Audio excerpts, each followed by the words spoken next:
अमरावतीमधून एक महत्त्वाची बातमी हाती येते ती म्हणजे नवजात बालकांच्या मृत्यू प्रकरणी डॉक्टरला मारहाण करण्यात आलेली आहे। डॉक्टरने हलगर्जीपणा केल्याचा आरोप नातेवाईकांनी ठेवलेला आहे। डॉक्टर पंजाबराव देशमुख रुग्णालयातील नवजात अर्भकांच्या मृत्यू प्रकरणी नातेवाईक आणि मनसे कार्यकर्त्यांकडून डॉक्टर भूषण कट्टा यांना मारहाण करण्यात आली आहे। शशांक चौरे आपल्याबरोबर आहे। शशांक, काय घडलंय नेमकं रुग्णालयात, याबद्दल आता काय म्हणणं आहे प्रशासनाचं?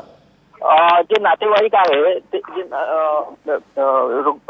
या मुलांचे जे नातेवाईक आहे, आई वडील इथे डीनला भेटायला आले होते रुग्णालयामध्ये आणि त्यावेळेसच डॉक्टर भूषण जे आहे ते पण सुद्धा उपस्थित होते। त्यांना विचारण्यात आलं की नेमकं कारण काय आहे, आमच्या दोघंही बालकांचा जो मृत्यू झालेला आहे, पण डॉक्टर त्यांना सांगू शकले नाही की नेमकं कारण काय आहे म्हणून।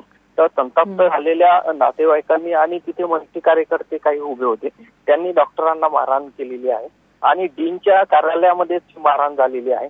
त्यामुळे आता हे प्रकरण आणखी चिघडलेलं आहे आणि दुसरी एक मागणी नातेवाईकांची आहे की आमच्या समोरच पोस्टमार्टम करावं आणि डॉक्टरची चमू ही आणि स्वतः जे भूषण डॉक्टर आहे ते सुद्धा तिथे उपस्थित आणि त्यांच्यासमोर सुद्धा ही पोस्टमार्टम करण्यात यावं अशी एक मागणी करत आहे। आणि या संदर्भात पोलीस तक्रार दाखल झाली आहे?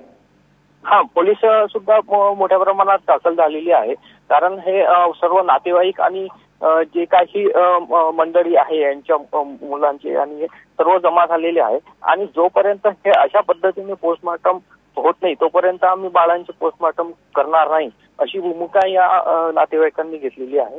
यामुळे आता हे प्रकरण आणखी चिघळण्याची शक्यता आपल्याला दिसते आहे। शशांक, धन्यवाद या सगळ्या सविस्तर माहितीबद्दल।